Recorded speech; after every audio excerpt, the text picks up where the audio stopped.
Charles, I'll kick off with how markets are trending today. I suppose we've seen a tempering off in that EU summit optimism that I suppose boosted hopes of stimulus measures. Perhaps, what are your thoughts on the key trading levels that we're seeing on the day? I mean, I think the market's just digesting that quite strong rally we had last Friday. And they're coming to terms with the fact that, OK, we've averted a short-term meltdown. And I think Europe's always been trying to make sure that that doesn't happen.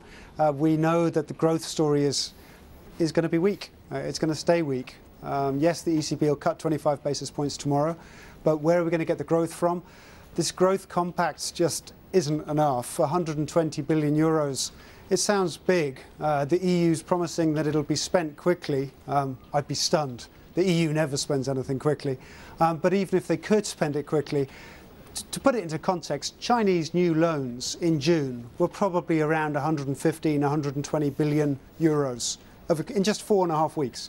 And this is what the Chinese do in any good month of stimulus. Europe's saying this is their big project to get the whole continent going again.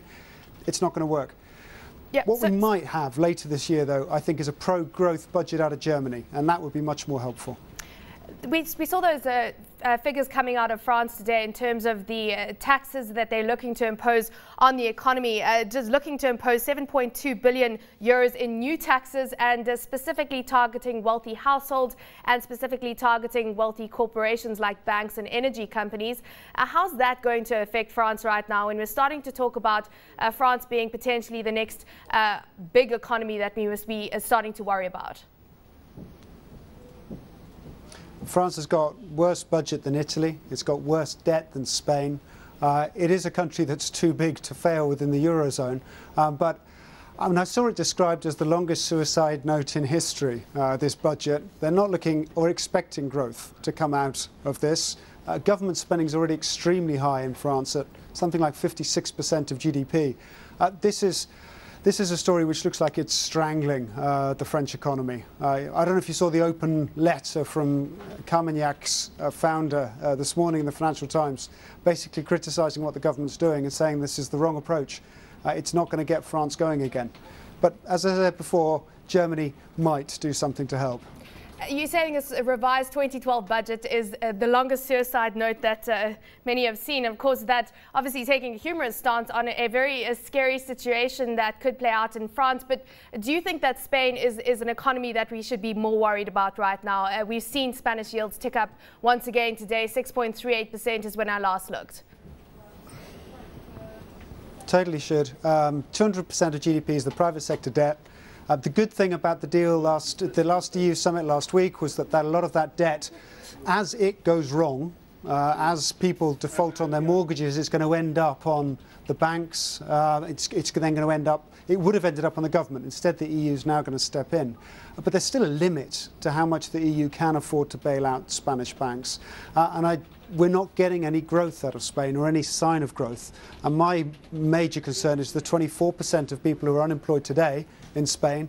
I think that number is likely to be higher in a year's time, possibly higher still a year after that. And how long can these unemployed Spaniards put up with this austerity when devaluation would make a difference? It would, albeit after a very bad year at first, it would start to produce jobs. It would produce an industrial output rebound, and it would do something to reduce that unemployment rate. We're always talking about this for the next 2 years. Yeah, we were talking about the breakup of the Eurozone, particularly when Greece was dominating headlines. But do you get a sense that this is still top of mind for central banks across the world, for finance ministries, that they're still looking at a potential breakup in the Eurozone in light of the problems that are going to plague Spain specifically for some time?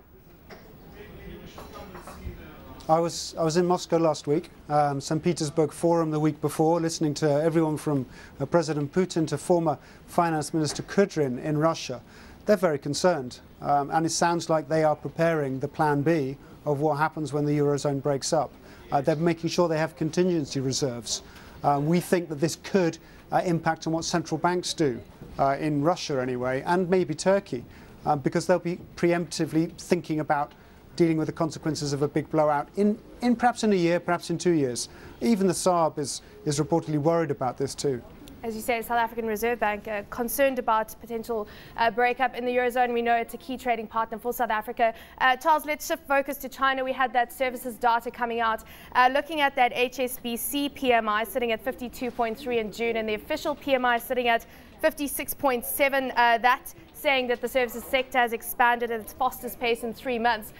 Services sector set to account for 43% of that economy. How did you read into this data in light of the manufacturing data that came out earlier this week? I mean, China's still trying to do this shift to domestic demand, and domestic demand will show up more in the services side.